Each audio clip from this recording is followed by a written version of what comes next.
It's my pleasure this evening to welcome a good friend and a wonderful reporter, Peter Baker, who's reported for the Washington Post and is now a reporter for the New York Times. And he has done excellent work at both places and has won prizes for his fine reporting. So we get to talk to him about a couple of news organizations and also the state of the industry. We've been doing a lot of state of the industry stuff too. Can you tell us first off, how did you get into the business? What were your thoughts about it, and kind of what your thoughts are about the business today in comparison with what you thought when you first started out? And where did you go to college, and did you do journalism, political science? Right. How about starting there? Okay. Well, thank you all for having me here tonight. Appreciate it, and thanks to everybody who's on the screen someplace up there. Yeah. Scribbling away at their papers, I think. Yes. And thank you to Martha, who's been a great friend and a great supporter of White House journalism for a lot of years. She's a resource for all of us who write about the White House because she knows much more about it than most of us do. She's been there Not for... true. No, it's totally true, and a great friend and supporter of ours. So it's nice to be here tonight. I always wanted to be a journalist. It's a cliche. I was the editor of my third grade class paper, and that kind of got me hooked. I went to Oberlin College in Ohio. Didn't study journalism. Didn't study much of anything, but did some internships and got a chance to work at the Washington Times for a couple of years. They were the only ones desperate enough to hire me, and I was desperate enough to take what they called a paycheck. And I worked in Virginia for a couple of years and then moved over to the Washington Post. I was there for about 20 years, covering first Virginia, and then I went to the White House during Clinton's second term, covered his second term, and then went abroad for 4 years to Russia, and also reported from Iraq and Afghanistan. And then came back and covered Bush's second term, and last year moved over to the New York Times, where I'm now covering Obama's first term. So the state of the business would be terrible. There's no sugarcoating it. It's a rotten time to be a journalist in a lot of ways, just because if nothing else, your friends are falling like flies, and your own job security is somewhat suspect, even on the best of days. Just yesterday, even at the New York Times, is probably as strongly positioned as any newspaper left.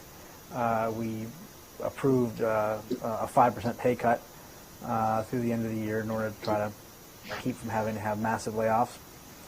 And, it's a difficult time. But the good part about it is that it's also a great time for journalism. If somebody can figure out this money thing, we're good to go. Journalism in a lot of ways is healthier and stronger than it's ever been. We have more ways of communicating information. We have more ways of getting information. We have more outlets, more voices, more participation, and actually more interest, I think, on the part of readers and viewers and listeners than ever before. People would say, the newspaper circulations are falling. And that's true, but only if you count the print version. The print version of the New York Times sells in the neighborhood about 1 million a day, right? But over a course of a month, 20 million unique people will look at the New York Times website.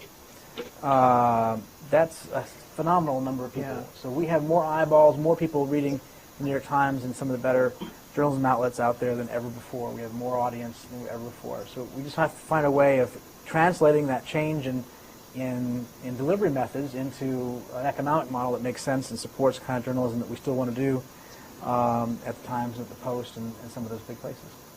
One of the reporters yesterday at the briefing, I can't remember who it was, second row. Somebody in the second row, I think. It was the second row kind of question. Asked whether, since there are a lot of bailouts going on, whether there should be a bailout for news organizations, right. Which is something I had not thought of. I mean, there are a lot of things that government has done over the years to support the industry, like postal rates mm-hmm. and that sort of thing, and allowing them to print in the same location. Do you think that a bailout is going to be something that's that's going to be needed, or do you think that there is some way of making internet pay? Yeah, I think the idea of a bailout, at least in the form that we think of, which is to say direct cash, is just untenable. I mean, it's just too political to have the people that we cover giving us money. We can't do that. Now, I'm not creative enough and smart enough on the business side. It may be that there are regulations that could be changed or tax provisions that could be changed that would, across the board, not affecting any individual organization, maybe, but as a whole, across the board, make some difference. I don't know. But I would be very uncomfortable with doing anything that looks like newspapers are lobbying our elected officials to do something for us. That's just really against the grain. It's something we're going to have to figure out on our own, unfortunately, and it's got to be something we have to figure out with you and your generation, because it's really going to be the next generation, I think, that figures out for us how we can transform from the old 20th century model into something that's sustainable and meaningful for the long term. I mean, I'm just curious. I'd like to ask, how many people in here read a physical newspaper every day? Or once a week even? Okay, good. Yay. And how many people read a newspaper online most days at least? Okay, great. See, this is the issue. You're not paying. I'll take a collection at the door. We'll make it all right. No, there has been a culture, as you know, of free information on the internet, right? And that's a great thing, I think. I think it's a horrible thing to think about reversing that in some way. And yet we might have to, because giving away for free is not going to pay for the journalism that people want and need in society today. So the New York Times has a series of committees looking at things like that right now. Are there ways of getting money out of the internet beyond what we already do through ads? Ads have gone up, ad money through the internet has gone up, substantially over the last number of years. It's now plateaued because of the economy. And even at its best growth rate, it never came close to matching the expenses of a newspaper like the New York Times. So you'd say, for instance, why not just close down the physical paper, get rid of all those trucks, get rid of all those presses, and save a lot of money just be online? Because, in fact, online only covers, I'm guessing, around 10 to 12% of our expenses right now. So it's not a workable model yet. Now, can we ask people to pay for it? Well, we've tried this in the past. The Times, in fact, specifically had something called Times Select, I think it was, in which we put all of the op-ed columnists behind a wall. You have to pay in order to read Maureen Dowd and Frank Rich and David Brooks and so forth. And there was some logic to that. If you look at the most emailed and the most viewed stories on the New York Times every day, I'd say 5 out of 10 are opinion columnists. So the New York Times really has an audience for people who want people to tell them opinions. It's different than the Post, by the way. The Washington Post, most of the top 10 are news articles. It's a very different audience, very different dynamic, which is interesting. But that failed. That pay model failed. People didn't want to pay for it, and they dropped it. Now, whether or not in this context we can find a different way of doing that, I don't know. Our guest last week was Mike McCurry, and one of the things that we looked at with him was whether there was a discussion in the Clinton administration. Remember, Clinton was very strong on having a free internet, and whether anybody seemed to think about what the implications of a free internet were. And he didn't think that discussion took place. But it'd be interesting to go back and see what people think about that and why they didn't think about what the implications are of this. Well, the Wall Street Journal has in the recent circulation figures, it was the only one of the major papers that didn't lose money. It didn't make much money, but it didn't lose much money. And they do have, they require people to pay to get on to their site. So they have a very specific audience, an audience that is going to pay for the Wall Street Journal because it's looking for specific types of news, and in some cases they can expense that to the businesses than actually paying for it themselves. So that's a somewhat unique situation. The Times is looking at the idea that perhaps, unfortunately, with the demise of so many other newspapers, it may be that the Times is more unique than it used to be, or more distinctive. You can't be more unique. More distinctive than it used to be, and therefore offering something of value that people might be willing to pay for today in a way that they might not have just 2 years ago. But I still think it's a problematic course, and nobody's quite certain whether it would work. And you can see recently the Washington Post has been cutting back on on various kinds of things. Like it cut the business section on a daily basis, and it's cut the number of pages in the Metro section. And you really see the difference of what it is now and what it used to be, even a year ago. Yeah. And so in a way, the Times has not made that kind of change, and so it widens the distance between them. Well, I think that's true, and that's one of the reasons why, for instance, in the recent round of budget cutting, the Post has offered its fourth round of buyouts to staff. They're trying to shrink the staff even more. They got, as you said, they got rid of a standalone business section. They got rid of a standalone book world. They got rid of the Sunday Source section, and they're making other cuts. They've closed foreign bureaus. The Times strategy seems to be different, and I'm no business person. The Times strategy seems to be, let's hang on to what makes our journalism unique, and we will figure out the web thing, but they're not cutting staff. They have made changes. I'm not going to say they haven't made changes. They folded the Metro section into the A section, and they have ads now on the front page, you may notice, if you read the print version at the very bottom. So it's making hard choices itself, but by asking reporters and editors to take a 5% pay cut, they're saying, let's see if we can't ride this out, at least until the end of the recession, and then figure out what is caused by the recession, what is caused by the industry changes, and see if we can't hold together the model of what the Times has always been, so that we're not reducing the appeal to the readers we have left. I mean, I think the fact is that these become self-fulfilling cycles. You lose readers, you lose advertising, so you cut back the newspaper and you make it less appealing to those who still want to read the Washington Post or the Chicago Tribune or the Boston Globe. Yeah. And one of the things that really seems to suffer is coverage of institutions. Mm-hmm. For example, in the Baltimore Sun, somebody was telling me this afternoon that they don't see any City Hall reporter anymore. Mm-hmm. There's no City Hall reporter. Yeah. And to think of Baltimore City Halls not having a reporter is not a good thought. No, it's scary for Baltimore.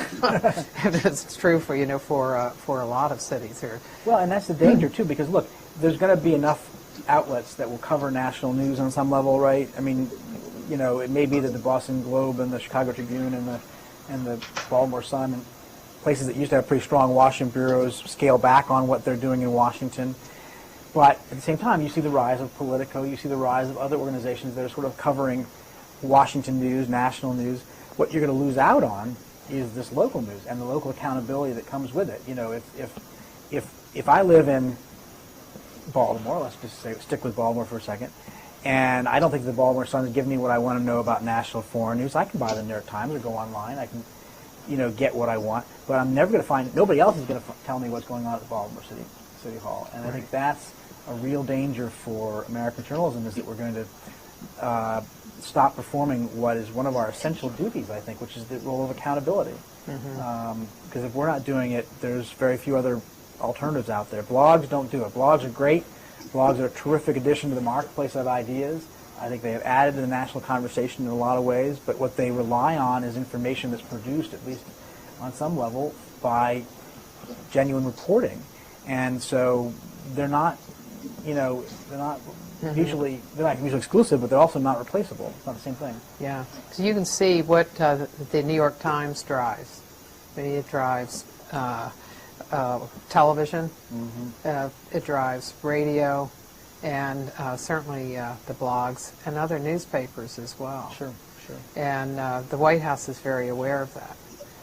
They are. Although they'll tell you from time to time, while they're yelling at you about some article they don't like, that the New York Times doesn't matter anymore, and you ask them, then why are you yelling at me? You never get a good answer. Have you found, thinking about White House relations, and yesterday there was a conversation between a reporter who was being criticized for a story by a member of the press office staff, Mm-hmm. and the reporter took umbrage and complained about it, and said that he thought that it bordered on suppression of free speech, because they had done it several other times, and he said that his stories did have all the information behind it. And Do you find that the White Houses that you've dealt with, that they have criticized your reporting in one way or another and complained? Let's say they complain. And how do they do it, and what impact does it have on you?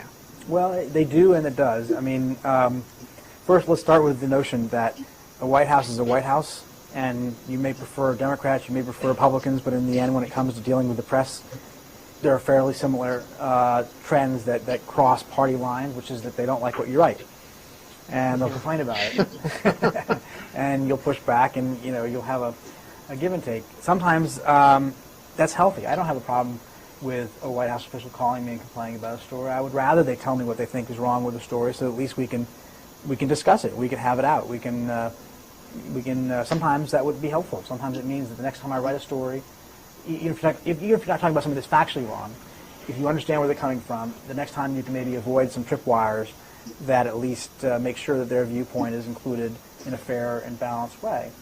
Sometimes it is wrong. Sometimes they're just going to bitch about a story because they don't like the story or because their boss told them to call and complain, which is what happens a lot of the time.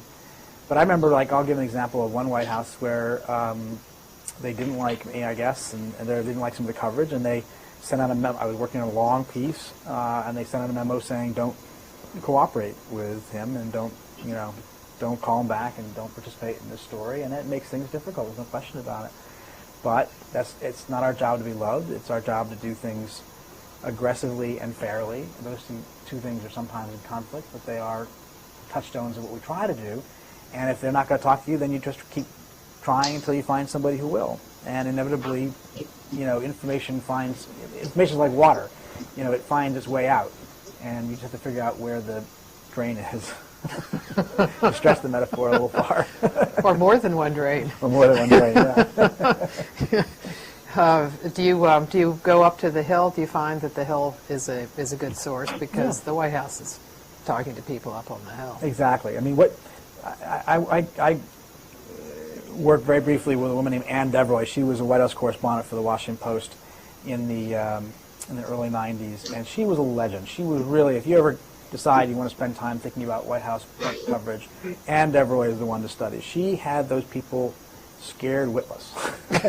Nobody ever dared to say anything to her, because she would just absolutely rip them a new one, and because they knew she was always right. I mean, she had her stories dead on. She knew more people in the building than they did. A new White House would show up, and they would think they were in charge, and they would discover that Ann knew more about what they had done their first day than they did. She had the place wired, and she didn't take guff from anybody, Democrat or Republican. And she told me once, I said, well, how do you do this? I mean, what if they stop talking to you? What do you do? She says, you know what? I never get information from them. They're not the ones who talk to you. The ones who talk to you are the ones that they talk to, right? So who's a White House talk to? Well, they talk to their friends, right? Who are their friends? Their friends are lobbyists, right? Their friends are on the Hill, members of Congress. Their friends are in the agencies and the cabinet departments sometimes. So there's all sorts of places you can go to get information about a White House, even if the White House itself doesn't want to give it to you. And that's the trick, is to figure out, who would they talk to? Who do you round up for your own information? And that's in fact, you're going to get better information from them than you ever get from the White House officials themselves. And the best thing you do is you take that information, you go back to the White House and say, okay, well, we understand blah blah blah blah blah, and that's when they tend to be a little bit more cooperative. When they understand that you have the story anyway, and it's in their interest to help shape it, maybe correct some, details that you might have wrong, and in their case, put the best spin on it. One of the things that that Ann did every year was she published a list of staff salaries, and She was awesome, yeah. And I was asking her about that and how she gets it and what kind of resistance. And so one year, the White House did not want to give her the information. They said, well, you can get it from the Hill, and which was going to take a lot longer to get. And she said that she told them, yes, she could do that. And when she did, she would ask the people on the Hill what they thought of all the people they had working on communications and on press. She'd ask them for comments, Exactly. so they gave it to her. Exactly. She was fearless. She didn't take guff. I think too many reporters I'll put myself in the same category. You know, you worry too much sometimes about. You can't worry about it. You just have to do your job.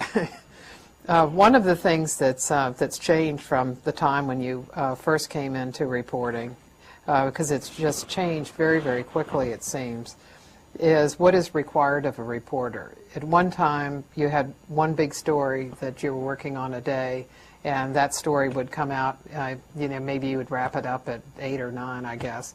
And now you have to report throughout the day. Can you tell us the difference in what you would do, say, in a week in an earlier time period, what you do now, and what difference it makes to the kind of reporting you do? Yeah, it's a huge change. It's a transformational change in what we do. It used to be, as Martha said, we wrote for a newspaper. I don't write for a newspaper anymore. I write for a newspaper, I write for a website, I write for, and in fact, I'm a wire service person. We do web video, we do online chats, you know, where we answer questions from readers. We any type of format we do. We do a lot more television than we used to do. We do a lot more radio interviews than we used to do. We are platform agnostic is the term, that not very elegant, that's used these days, meaning that we don't care what the platform is as long as we get our product, our content out. I'll give you an example of one particular day I remember where absolutely my head exploded. I mean, I was on a trip with President Bush to Romania. He was meeting with the NATO leaders last April. I had pool duty during the day. Pool duty is when only a handful of reporters can be close enough to a president to actually sort of report on his daily activities, and they send out pool reports to the rest of the traveling reporters who are too numerous to fit into small spaces and so forth. And on one day, I remember I wrote, I think I'm going to get this wrong. I wrote four pool reports, 3 blog items, because they wanted me to blog the trip on our website, 3 web stories, as in actual web stories, 2 print edition stories, and I think I had a podcast I had to do, which is where you just talk and they record it and put it on the website. That was one day. So what do you lose if you're doing all that in one day? First of all, you lose sleep. Second of all, you lose patience.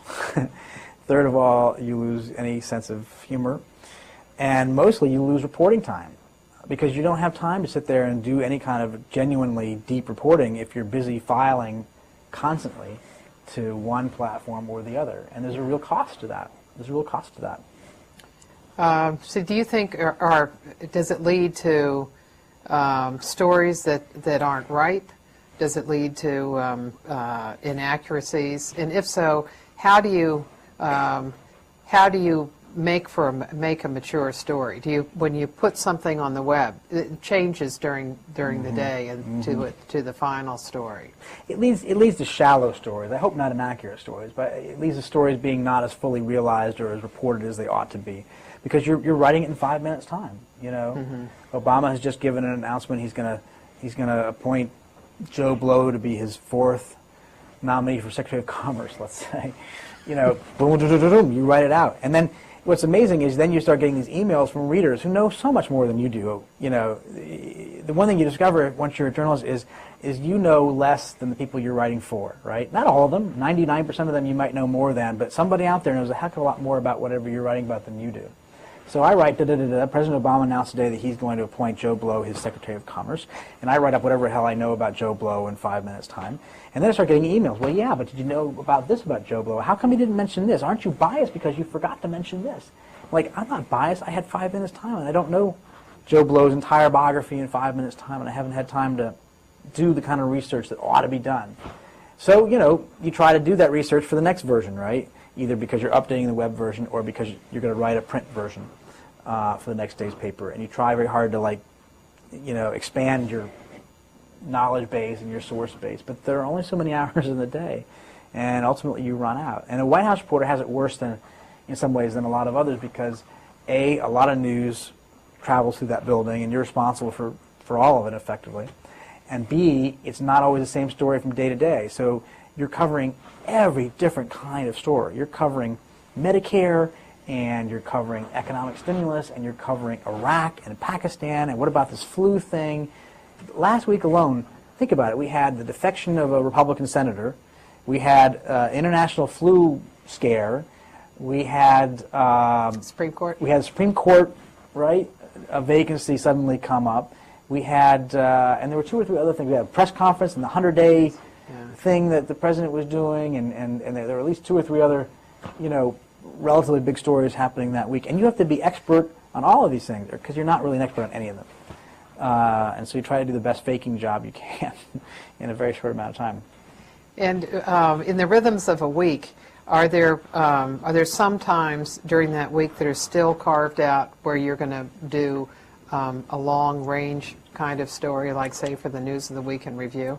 Well, what we try to do is, first of all, I should say on the specific stuff we don't know anything about. I should say we were lucky because of the New York Times and still at the Washington Post. There are people who do know about all these subjects. They are beat reporters on other areas, and you can rely on your colleagues to help you out. So if suddenly the president says something on healthcare, and I'm like, I don't know if that's really news or how does that really fit in, there is somebody who knows about healthcare. You go to them and say, hey, help me out, help me understand this. So we're very lucky to have that kind of backstopping. But yeah, we have 4 people who are assigned to the White House full-time at the New York Times. Jeff Zeleny, Helene Cooper, Cheryl Stolberg, and myself. And we have a rotation in which each of us takes 1 week in which we are the duty person. We're in charge of everything the president does that week. If he goes to Arizona, which he's going to do next week, I think, you go with him. If he gives a press conference, you're in the chair. If the press secretary has a briefing, which he does every day, you're there to ask questions. You may not write everything because it's sometimes impossible to write everything yourself, but you're at least in charge of making sure it's gotten to somebody else if you don't have time to do it. And the other 3 reporters that week, in theory, are available to do enterprise. They're trying to do profiles or deeper pieces about a policy issue or maybe some sort of examination about how the chief of staff or the national security advisor is doing his job or something to that effect. And that's how we try to keep ourselves somewhat sane and try to keep, giving value-added journalism, not just, so-and-so said yesterday kind of journalism. How do you break up in your own mind the different types of stories that you have?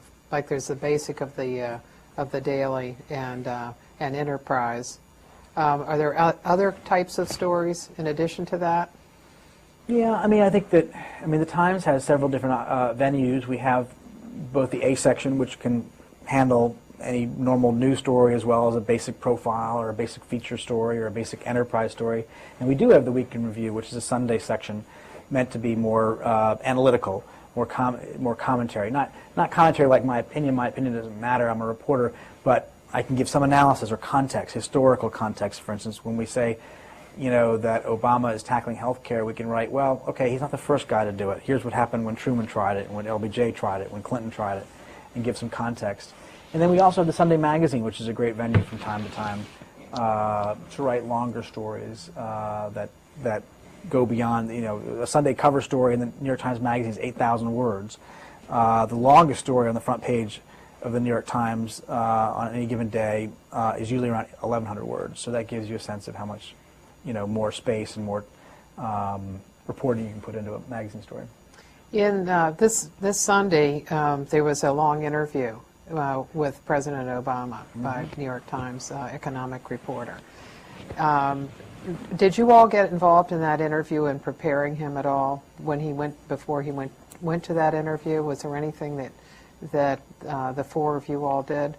Ironically, no. The interview was conducted by David Leonhardt, who's one of our business writers. And David went there with the specific purpose of asking Obama about economics.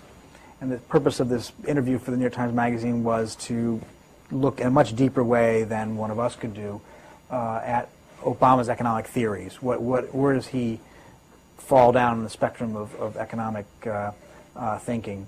And David knows so much more about that than any of us that we couldn't possibly have helped him in any possible way. He didn't need our help on anything like that. And it turned out to be a very interesting interview. It did. Even if you're not interested in economics as a deeper subject, he told, for instance, a story about his grandmother passing away last year. You remember maybe that just before the election, 2 days before the election, Obama's grandmother passed away in Hawaii. It was a very awful time. She fell 2 days short of seeing her grandson elected president of the United States. And he had gone home briefly during the campaign to basically say goodbye to her. Well, he tells a story in this interview of how she had been diagnosed with terminal cancer. and then shortly thereafter, a couple weeks after, fell and broke her hip. Well, this creates a dilemma. Do you do hip replacement surgery for somebody who is going to die? And she did. She made the decision to have it because otherwise her last weeks or months of life would have been miserable, right? And Obama says, I would have paid for that out of my own pocket. But then he makes the point that this is the problem with society's healthcare system right now. We spend an enormous share of our overall healthcare money in this country on the last 6 months of life.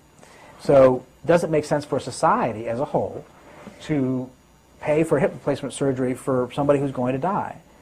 And if intellectually the answer might be one thing, personally the answer might be another thing. And this is at the heart of this debate we're about to have over healthcare in this country. You may say that as a country it makes no sense to do expensive procedures that with very little outcome, and yet who's going to be the one who gives it up and says, I'm not going to have my mother or my grandmother do that? Mm-hmm.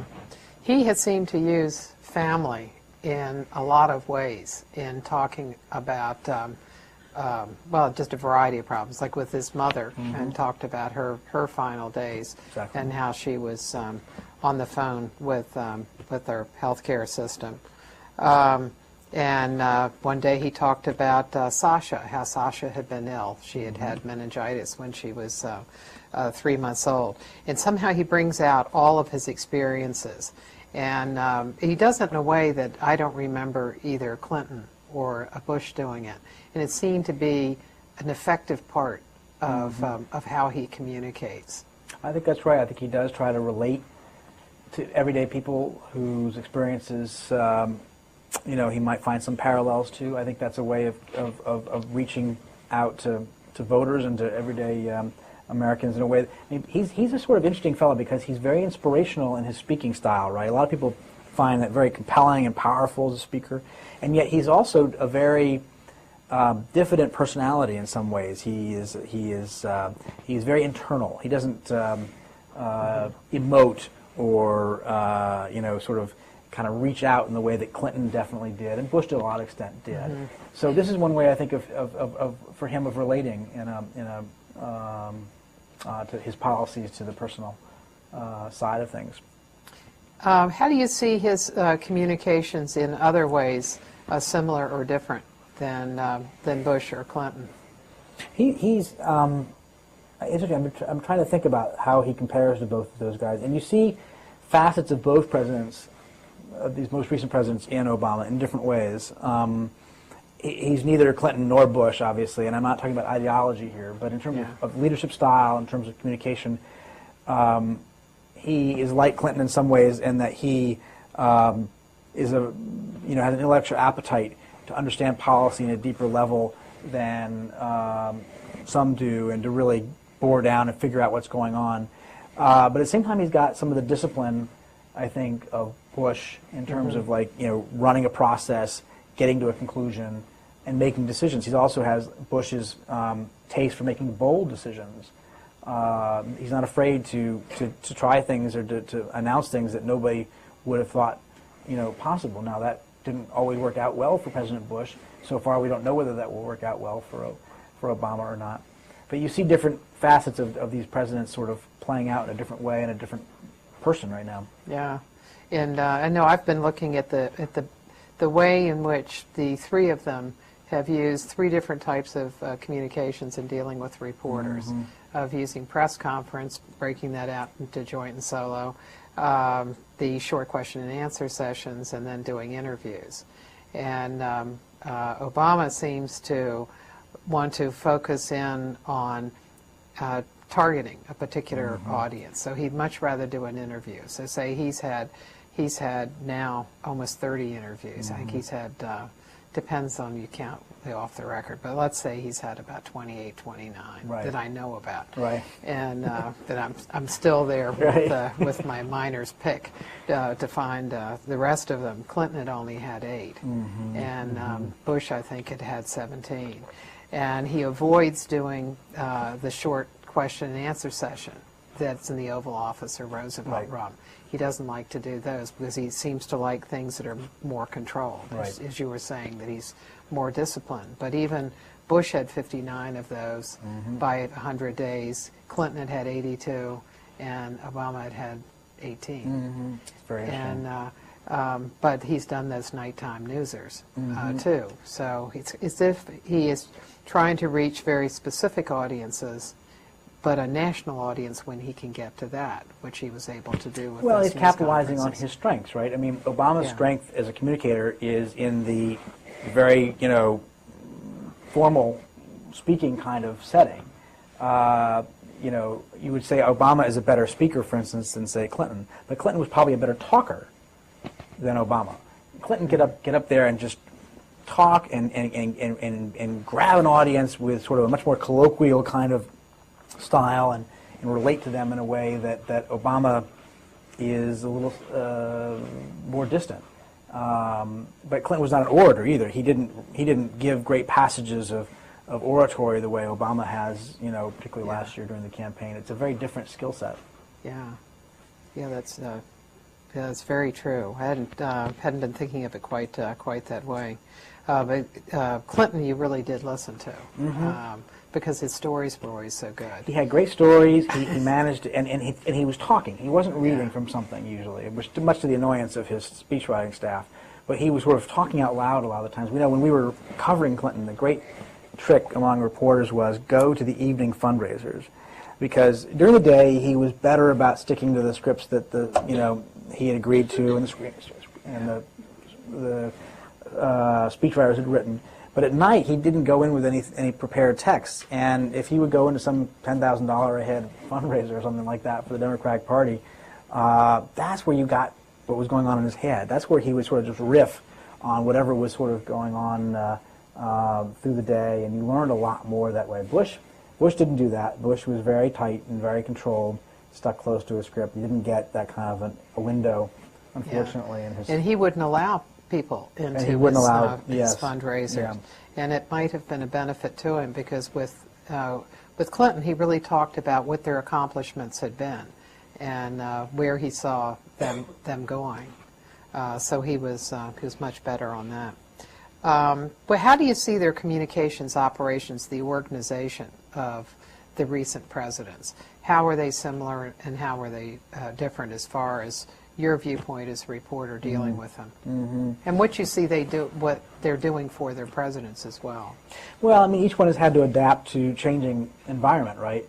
When Clinton was in office, there wasn't really an internet journalism type of demand at the time. The Drudge Report came along late in his presidency and obviously created great mischief for the Clinton administration, but they didn't have that sort of facet of their communication strategy. They had the beginning of cable television in a real way. Fox really came along during the Clinton era, and that was sort of their big, okay, how do we deal with the 24-hour-a-day craziness? And the big change, as Martha can tell you, was that Mike McCurry, who I guess you saw last week, opened up the briefings to television for the whole briefing. That used to be just you had the television cameras at the very beginning to get a little bit of the flavor of it, and then they would go away. McCurry said, "No, let's just have them all brief from start to finish." That changed the whole nature of those events. Bush came along, and he, in effect, created a second briefing during the day, because what had happened was the press secretary had a gaggle in the morning, which is an informal sit around the desk in the press secretary's office, quick rundown on what was going to happen during the day. Well, after 9/11, there was so much intense interest in anything the White House had, 24/7, that R.A. Fleischer moved that gaggle into the briefing room, and it became a full-scale briefing, even if without cameras. So, Gibbs now, Robert Gibbs, the Obama press secretary, has taken advantage of the sort of the dwindling interest that happened at the end of the Bush presidency when they got rid of the gaggle because nobody was coming anymore. And he's boiled it back down to a single briefing a day, no gaggle, try to get it out that way. They're doing it very late in the day. I'm surprised that they get away with that given the increasing hunger of the wires and the TV stations during the day to be fed. But they're also dealing with Politico, which didn't exist really until 2 years ago, and they're dealing with a variety of outlets like that. So it's a different beast. It seems to me that they have missed something in getting rid of the gaggle. They got rid of it in early September, and by Dana Perino's her discussion was that that the White House Correspondents Association had gone for it too, to end the gaggle. I'm not sure how much of a discussion there really was within the association, but what it seemed to do for them was, yes, it was true that that not too many people were coming to the White House any longer, but the morning session was different than the afternoon. That, for example, you would be more likely to come to the morning session than you would in the afternoon, because Right. in the afternoon, it's kind of the crazies take over for part of that time on the briefing. And so it gets spent in other kinds of ways Right. than, than what one wants. But in getting rid of it, later in September, when the financial collapse came, they had no established venue to deal with the issues of the of the financial situation. Right. So what they ended up having to do was bring the president out all the time, instead of using surrogates, which they could have done before the markets opened. They Exactly. could have brought people out. And then I thought recently when Obama made his remarks, I guess it was Tuesday, it was 2 weeks ago, where he was talking about torture and whether there should be a commission or not. And he ended up with a very different message, it seemed, than what the administration position was as Rahm had talked about it. And perhaps he went farther than he meant to go. If there had been a gaggle, they would have known that that was coming up because it was on everybody's mind. It's an early alarm system right, for them, yeah. Yeah, and I wouldn't mind a gaggle that was more along the old days, which was meant to be more informational and less performance. I think the problem for a lot of reporters is that if you put it in the briefing room, especially if you have cameras going, it's about performance rather than information. So print reporters get a lot less out of the briefing, I think, than the TV guys who want to get a bite, who want to get the press secretary saying whatever the official line of the day is. I'm trying to think of the last time I actually quoted from the briefing. I don't find that I do it very often because I don't think it's very, it lays out official positions, but most of the official positions are pretty well known to that point anyway, or they're pretty banal and not very helpful. So the gaggle, if it were, go back to the original idea of a around the desk kind of like chatting with the press secretary, kind of getting updated without cameras and tape recorders and a big production, I think might be more useful for both sides, but I'm not sure that'll happen. Yeah.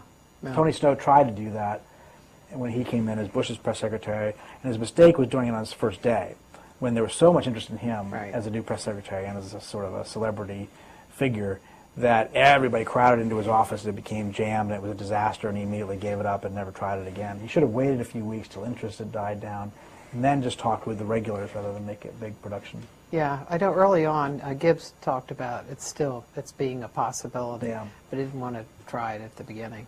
Well, let's get some questions from the students. Towson, you got a question? Or has everybody been staying up all night finishing their papers?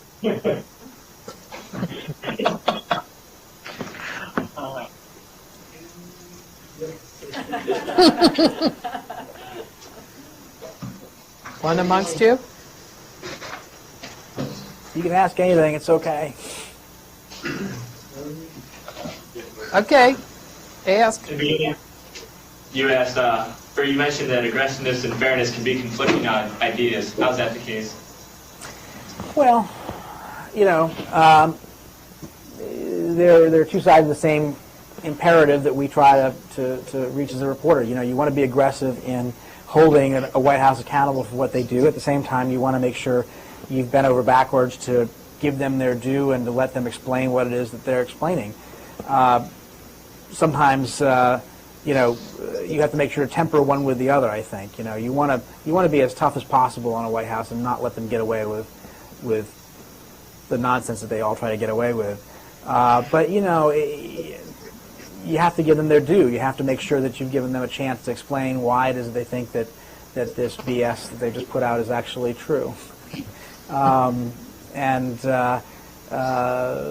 a balance. You have to find a balance there to make sure that in your quest to be performing the accountability duty that we feel like we have, that you are allowing them to have their fair share, their fair say in the article, and you're not just simply making it an attack piece or something like that. That's not our job. Here?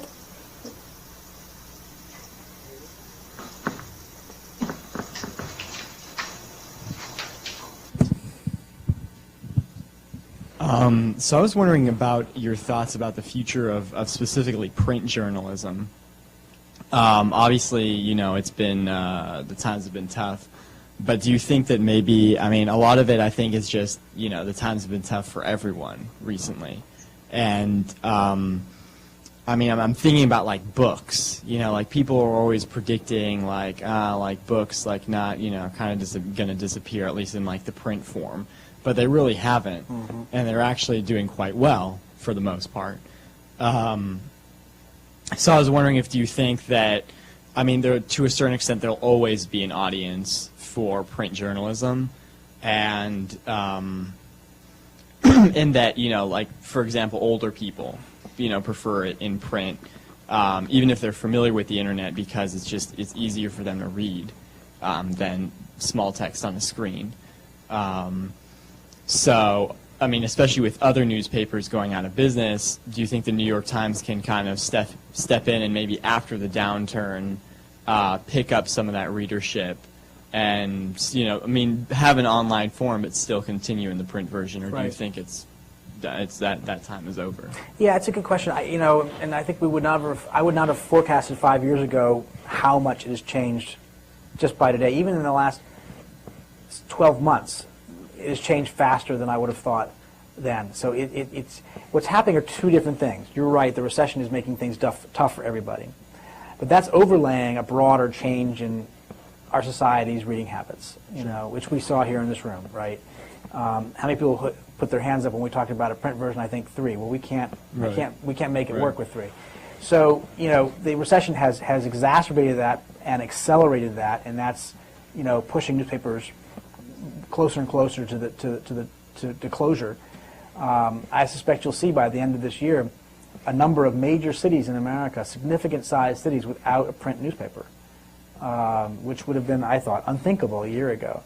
Can the New York Times pick up some of that? I think some, yes, but I think we are transforming to a different age, and we have to recognize that print as a physical thing will be around for a while, but it's not the future, and we have to find ways of getting to other delivery vehicles. We're creating a new Kindle, too, I think they're trying to do, which is meant to be much more specific for newspapers and magazines, which is a great thing.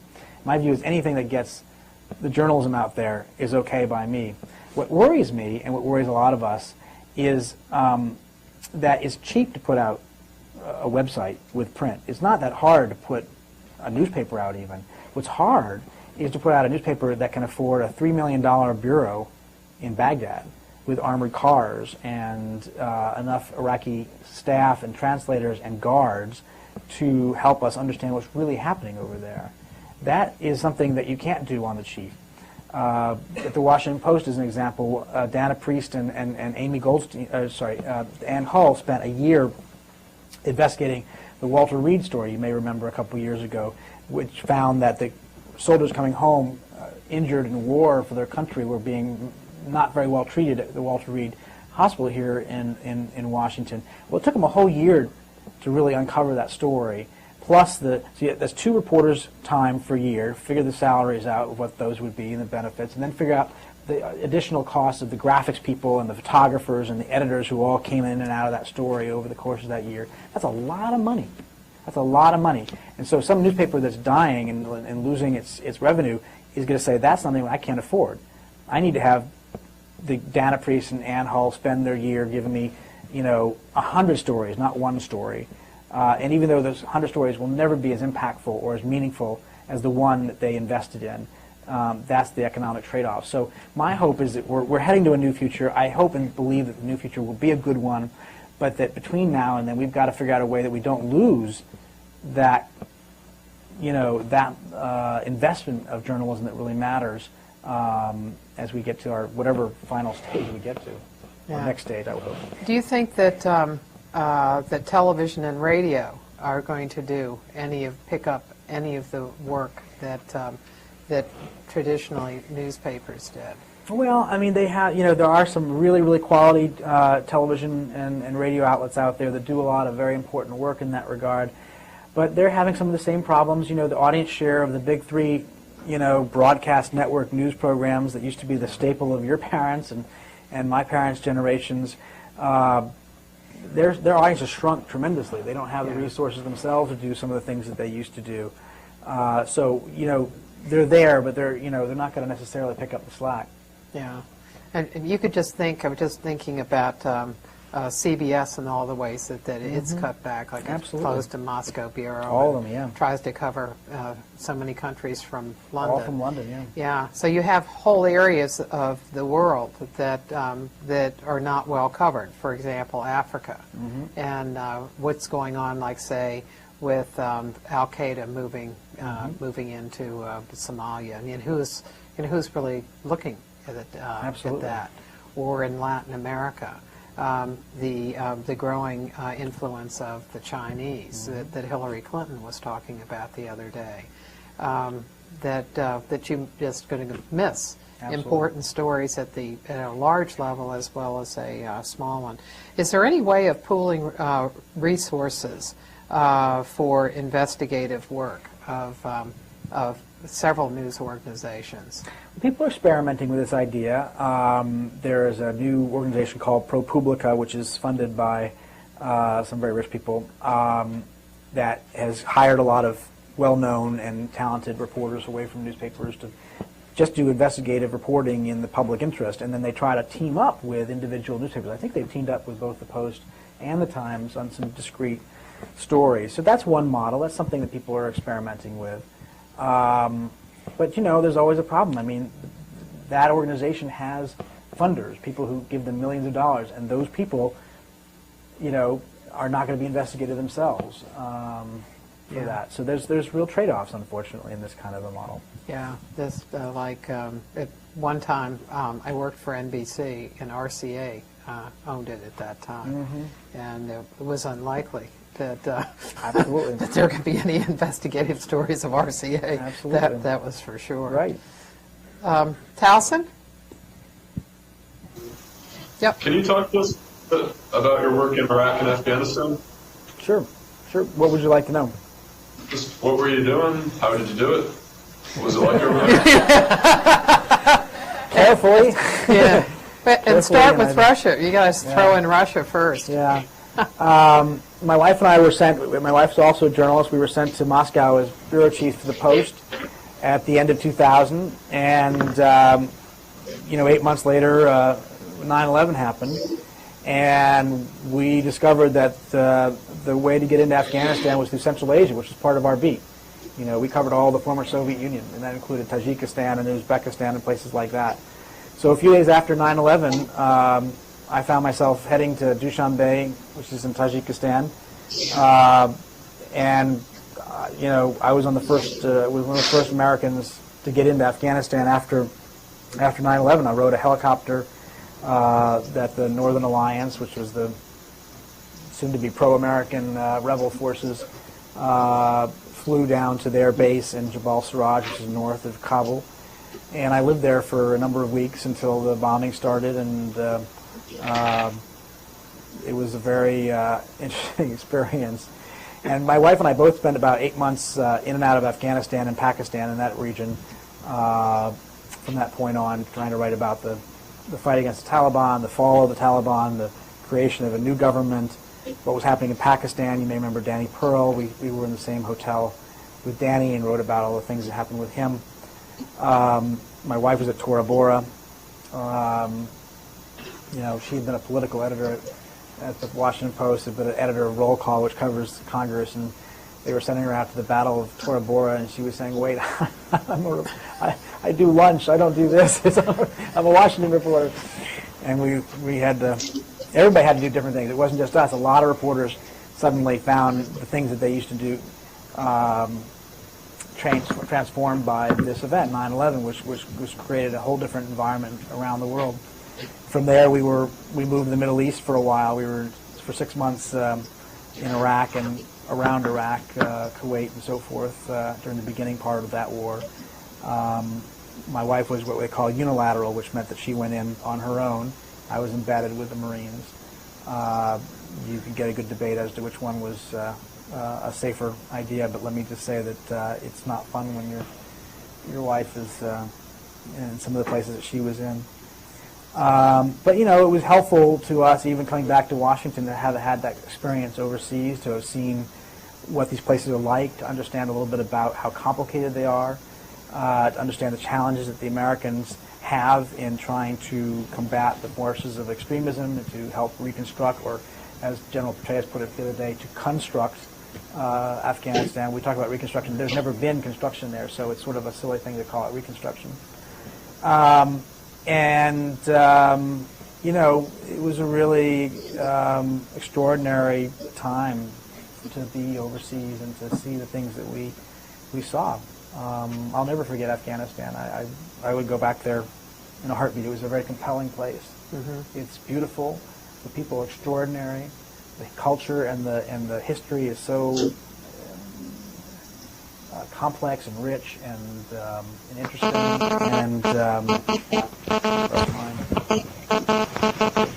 that didn't mean apologize. How did you get information? Because a couple of years ago, Stephen Crowley was talking to students, and he was there, I guess, during the same time period. He was talking to about one of the places he was in, where there was no government left. There was nothing. Yeah. I mean, how do you get information, and how do you survive in that kind of environment? Well, for reporters, this is the most authentic kind of reporting you can do, because it doesn't involve spokesmen, it doesn't involve paid flax, it doesn't involve anybody trying to talk to you on background or double secret background or any of this kind of nonsense that we deal with every day in Washington. It's just straight up real world. What do you see? What do you hear? It's you're using your senses. You really are just like reporting back in the very old school of foreign correspondence to literally tell people back home, what's right in front of you. I learned a lot from the real veterans, the really, really good foreign correspondents. As an example, the bus station is the most important place you can ever go as a foreign correspondent. If you're trying to figure out what the heck's happening, you go to a bus station, you interview people who are just getting off the bus from that place you're not allowed to go to, right? So if you're trying to figure out what's happening in Kandahar, and you can't get there because it's too dangerous and the Taliban are in control, you go to the bus station, you talk to people as they get off the bus. What's happening there? What are you seeing there? Who's in charge? How many hours of electricity do you have a day? Are you hearing explosions at night? Do you see any signs of Americans? That sort of thing. It really was just, it was a very raw form of reporting that was, extremely compelling. Where did you get your translator? You had to have an interpreter, right? Boy, in Afghanistan it was hard. In Russia we had an office, we had a set-up establishment, we had people who worked there for dozens of years, including translators. It was a very well set-up operation there. In Afghanistan, you parachute in. I went in on a helicopter. I didn't know anybody. I didn't know anything. And I couldn't find anybody who spoke English very well, not well enough to be a translator. And eventually I was teamed up with a couple friends who were foreign reporters, an Italian friend and a British friend, and all of us were from Moscow. And we eventually found an Afghan who spoke pretty good Russian, left over from the Soviet war. So he would translate from Dari to Russian, and we would translate from Russian to English. So some of these quotes you might imagine are somewhat less than precise. One day we were interviewing a guy who spoke only Pashto, and our guy didn't speak Pashto. So the Pashto guy spoke to somebody who translated Dari. He translated Dari to our translated to Russian, and we were translating English. And I don't think I used any of that. It was just too crazy. But you do what you have to. You bring enough cash. You bring you buy generators because you don't have any electricity there on the ground, and you sleep in on the concrete floor of somebody who lets you sleep in his house, and you make do with whatever you can. I didn't eat anything other than rice and bread for 8 weeks. I was afraid of anything. Everybody's getting all this Giardia and all those different diseases and stuff like that. It was really very very unlike anything I was used to in Washington.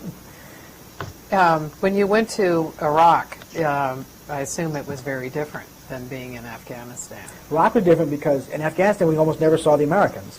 The American war in Afghanistan at first was really just fought by the Northern Alliance with the help of some special teams, special forces operations, and CIA guys who we didn't see and we didn't spend any time with, really. I went 6 months in Afghanistan before I saw an American. In Iraq, I was embedded with the Marines, and I went in with the commanding general who was in charge of half the battle space. So we were behind the enemy lines, although the first shot of the war actually was a missile fired at our camp. But General Conway was the Marine commander in Iraq at first. And we arranged a deal with him. There were 4 of us who were embedded there. We arranged a deal where he allowed us to be in his operations tent pretty much 24 hours a day if we wanted to, which is very unusual. You're not allowed to be in the middle of the operations tent. All the classified information was coming into this tent. There were all these screens and computers, and it's just like what you can kind of picture from television with, reconnaissance video of bombs being dropped on enemy troops and satellite imagery of where the Iraqi, armored division was and all this kind of stuff. And we were able to see real time what was going on and the decisions that they were making and the information that they had when they made it. None of this, spokesman later said, blah, blah, blah, blah. You really were in the tent as they made the decision. I always remember one time they saw on their reconnaissance video a missile being prepared for launch, an Iraqi missile. They were absolutely convinced that it had chemical weapons on it. Now, we now know, of course, they didn't have them, right? But at the time, it felt very real, and it seemed very real. And the reason they thought there were chemical weapons on it was because they saw in their video Iraqis in, I think they were in suits or something like that, who were milling around the launch pad, which, seemed to be a sign. And for whatever reason, I don't quite remember why, they calculated that the missile was aimed at their home camp back in Kuwait. We were in Iraq at the time. So they scrambled some jets to go take out this missile before it could be launched. And in the back of the room, guy waves his hand and says, wait a second, we've just analyzed the wind plume and the wind pattern and what the plume would be if we were to hit this missile, and it did have chemical weapons, and they did a very fast estimate on their computer that 4,000 people would be killed, civilians who would, by the chemicals that would be set loose. And these guys had to make a decision. What do we do? Do we take out this missile and risk, great civilian casualties, or do we let the missile shoot at our own colleagues back in Kuwait? And of course, they made the decision to not strike at the missile because they were very concerned about the civilian casualties. And it turned out it was not a missile that had chemical weapons on it, and everything ultimately turned out to be fine. But what was fascinating about it was to watch them make a real-time decision with flawed information the best they could. And once you see that, you recognize how things happen in reality. And that when we sit back in Washington and sit there and say, oh, well, they should obviously do this or they should obviously do that, you understand that in the field, it's never so clean or precise as we might imagine in the after-action analysis of what happens in that kind of situation. In your reporting there and in Susan's, where she was, particularly in Tora Bora, did you see any footprint of the White House? No, we didn't. In the Iraq situation, they had set up a briefing setup in Qatar, which is where Central Command was basing its operations out of. And I didn't, we weren't there, so we don't know what that was like. We see some of those briefings on television, and they often had no bearing on what we were seeing literally up close in the field. But again, you sort of understood a little bit better how information got distorted by the time it reaches official spokespeople. Right. And it makes me wary today of anybody who sits there and pretends that they can tell us with any definitiveness what's happening in a real-time situation like that, because, fog of war is a real thing. It's really striking. So in your experience, you certainly see the benefits of being embedded. Yes. What are the arguments against it? Because I know it is it certainly is a discussion that we see take place. Right. Yeah, there are people who criticize embedding, and that's fine. That's a fair question. You know, when you're embedded, the program worked in a way that you were stuck with a specific unit, and you could only be with that unit until the end of operations or whatever. You know, my view of this is embedding is just a somewhat more formal way of what we used to do in the old days. We were always, in World War II and Vietnam and other wars, there were always reporters who tried to get to the closest front lines as they possibly could to actually live with the troops as they were fighting a war. And yes, they only were able to tell the story that they saw in front of them, right? You're not going to get a macro strategic view of the war from Ernie Pyle, you know, at the head of the 82nd Airborne in Germany. But you are going to get a picture of what the war looks like right there. So my view of this is it would be bad for newspapers if they only had embedded reporters. Just like it would be bad if we only sent reporters to the Democratic convention or the Republican convention and didn't send it to the other side. So what we tried to do is try to get as many different types of reporting as we could. We had, I think, 10 reporters who were embedded with military outfits at the beginning of the Iraq War, and we had 10 reporters, including my wife, who were unilaterals, who were traveling around Iraq to the extent that they could to find out on their own as much as they could outside of the control of the military. So they were interviewing Iraqis to find out, you know, what the Iraqis were telling them about what happened. Only once you have all of that kind of information, you bring it back to Washington, and you try to process it and integrate it and collate it, you get a fuller picture. So I will freely confess that the picture that I got was, of course, narrow, because it can only be what I saw. But what the alternative is to sit back in Qatar and let, you know, some spokesman tell you what's happening? No way. What did I imagine you and Susan have had long discussions about this. What was she seeing at the same time as a unilateral? How did the risks seemed to me to be huge? They were huge, yeah. She saw quickly how quickly chaotic it was in the wake of the American forces. Remember, the strategy was not to control Iraq. The strategy was to blaze through Iraq and hit Baghdad as fast as possible to take out the government, take out Saddam. So as they powered forward, they left behind, you know, a newly chaotic situation. People were thrilled. I mean, my wife can tell you, they were absolutely thrilled to no longer be under Saddam. I mean, look, it's something we forget today because of what a mess it became. But people were absolutely thrilled to no longer have Saddam. And a lot of her early stories were about, you know, finally they could tell what really happened to them, the torture and the repression, and there were some horrific stories. She was in a room not much different than this with as many people as we have here today, and one after the other was just telling her stories about torture, or how relatives were killed or executed, and she finally just said, okay, anybody in this room who has a story in which you or a family member were tortured or in prison, you know, raise your hand. Everybody's hand goes up. I mean, we've forgotten that today. But you also saw in those early days, I think, from her perspective, the early seeds of what would become our problem, which is to say that there was a great deal of chaos, and there was a great deal of pent-up anger and hostility, and they got shot at, for instance, and it was very clear early on that the Americans and the Brits who were in Basra and the southern Iraq did not have a real control over the situation and didn't really fully understand the country that they were now inheriting. So she got a very important view, I think, of what was happening that way. Mm-hmm. Question from here?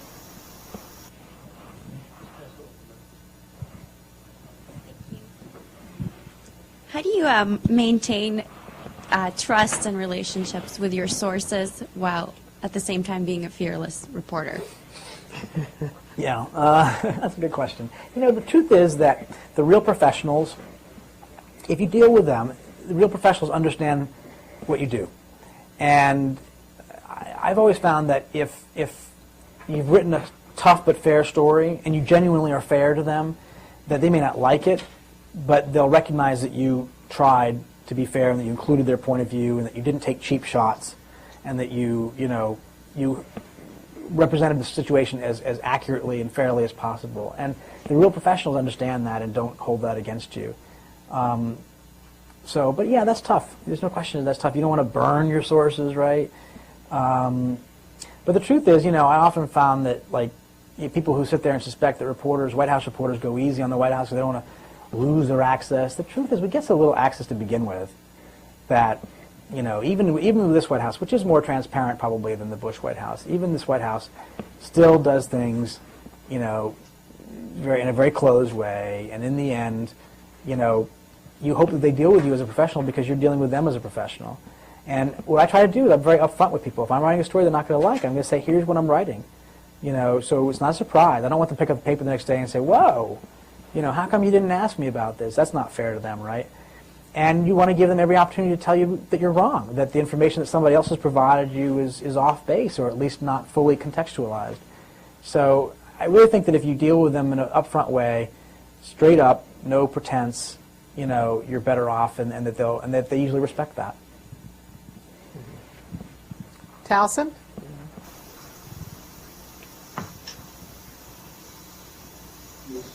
How does the White House feel about the trouble that the newspaper and media are having right now? It seems like the White House doesn't necessarily like reporting, but is the White House losing anything by the situation of the newspapers? Yeah, I think that this is every White House's dream, right? Newspapers are finally going to go away. The truth is, again, they may be grudging at times, and they may not like individual things we write at times, but I think most White Houses, and I would put Republican and Democrat in this category, understand that we have a role to serve and that we are helpful to them as well. I mean, the fact of the matter is, one way that they get information out is by talking to newspapers and television. So I don't think that they actually see this as a positive thing by any stretch. I mean, look at what's happening in Boston. John Kerry, who's the senator from Massachusetts, is trying to, make some at least public efforts to save the Boston Globe. And the Boston Globe has written some really tough stuff on John Kerry over the years, some stuff that he really, really hasn't liked. But I think that he understands, and most politicians understand, that newspapers are important to what they do, that they're part of the currency of the political system, and that without them, they're worse off. I mean, all these politicians who are in Congress right now have seen their local papers shut their Washington bureaus. That's bad for them, right? Because they're not going to be able to tell their local constituents how they got them that highway project or how they, fought against that farm plan that would be so bad to their constituents. They understand that newspapers are important to their careers as well, even if they cause them some trouble from time to time. If you're thinking about policy, that for a White House, newspapers are crucial. If you're going to discuss credit default swaps, you're not going to be doing that with television or with radio. You're going to have to do it with newspapers. That's right. And then inform reporters, and then that goes out to television and elsewhere. Absolutely. I think we had one over here. I remember one over here.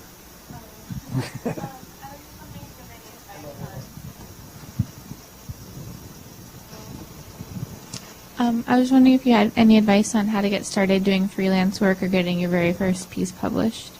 It's a great question. Are people in here want to be journalists? Is there anybody who... A couple of us? Good. Okay, good. Don't be totally scared. Yeah, it's tough. It's a tough time. There's no question about it. The best advice I can always give is just take every opportunity you have to write, and that includes a student paper, that includes a local alternative weekly, that includes websites, that includes, local television does stuff on its own web pages. I mean, there's a lot of different places you can try to write things right now, and I would take any internship that's out there, although I'm sure they're cutting back and they're harder to get. The only way you get a job in print journalism is through clips. You have to be able to show them what you can do, and getting that first one's hard, and it's really hard to do as a freelance thing per se. I mean, but once you've gotten some student clips, you've gotten some school clips, use that to try to get some sort of internship. I did my first internship was a winter internship. Oberlin College basically gave you January off to do whatever you wanted to do, and they called it an internship. Isn't a bad deal. Most people spent 27 days skiing and 3 days reading, the collected works of Tolstoy or whatever. And I wrote 6 news organizations in Washington that said, can I come spend January there for free and get your coffee and distribute budgets and do whatever it is that you need to have done. And 5 of them ignored me entirely, and one of them was desperate enough for free labor that it took me. So I would encourage you to never give up. I would encourage you to not be discouraged, even if you don't get answers. You know, I papered my wall in college with rejection letters. It just, you know, it goes to the territory. It's going to be your generation. Honestly, it's going to figure us out, and you're going to be the ones who end up leading us into a new and different and better era of journalism. So I'm an optimist for your generation, even if it looks tough right now. And on a point of optimism, I was doing a piece on Eisenhower and television. I went back to look at the origins of television in the presidency. And I found just a wonderful quote from the head of NBC, and it was in the early 1940s. And he said that he just didn't know how television was going to pay. You know, how is it going to pay for itself? And he said, I can't imagine that people will watch ads. Mm-hmm. That's right. So I was thinking, you know, here maybe we'll be in the same situation and laugh at such a thought, that maybe, you know, 30 or 40 years from now, looking back and seeing how this worked its way out. Well, the analogy I use sometimes is cable television, right? I mean, I was growing up, the idea of paying for television was crazy. Why would you pay for television? It was free. So somebody comes along and says, well, we're going to give you television, but you have to pay for it. Like, well, that's nuts. How did they get us to pay for it and make it an okay thing for us to pay for it every month? Well, they gave us more. They gave us 500 channels, right? They gave us something that went beyond what we could get for free. And ultimately, that's what newspapers are going to have to do, I think. We're going to have to find, if we're going to go to a pay model, we're going to have to find some way of giving to our readers something that they don't get now for free, that makes them want to take the product and want to pay for it. It's hard to imagine because we've gone so long now with an unpaid model.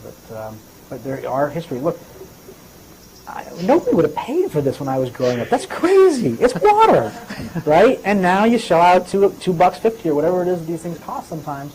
At least in New York. Why? I don't know, because marketing made it seem like it was better, fresher, healthier. There are ways, I think, of finding to make journalism attractive as something people want to pay for, I think. Hope. Towson, one last question. You said you were writing newspaper when you were on the pool. You were writing stories and blogs and stuff like that. Do you tend to change your writing style depending on the medium you're using, or is it just generally the way you write?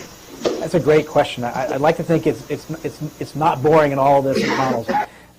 Yeah, you do use different writing styles. I mean, a blog item for a newspaper versus in a pool report can be more conversational. It can be livelier. It's less, less hear the facts, ma'am kind of approach. You can have more fun with it. We are trying to vary the writing styles to appeal to different audiences in different venues in different ways. With that, you still have to stay within a certain lane that doesn't compromise the objectivity that we try to achieve. Now, objectivity is a myth. It doesn't exist. I totally agree with that for everybody who will criticize us for that, but it is at least something we ought to aspire to. It's a little like a sin-free life. Nobody's sin-free, right? But you do try to at least, in theory, aspire to the idea that we're going to be good people. We ought to aspire to the idea that we're going to be objective. So as we are casual and relaxed and conversational in our pool reports or our blogs, we have to remember to be fair and to stick close to observation, not opinion, analysis, not commentary. That's the trick. It's a difficult line to manage, but we're trying to experiment with that more. Can you tell us about what the rules are in writing pool reports, of what kind of information you include, and what the rules are? For example, can you save something for yourself? Yeah.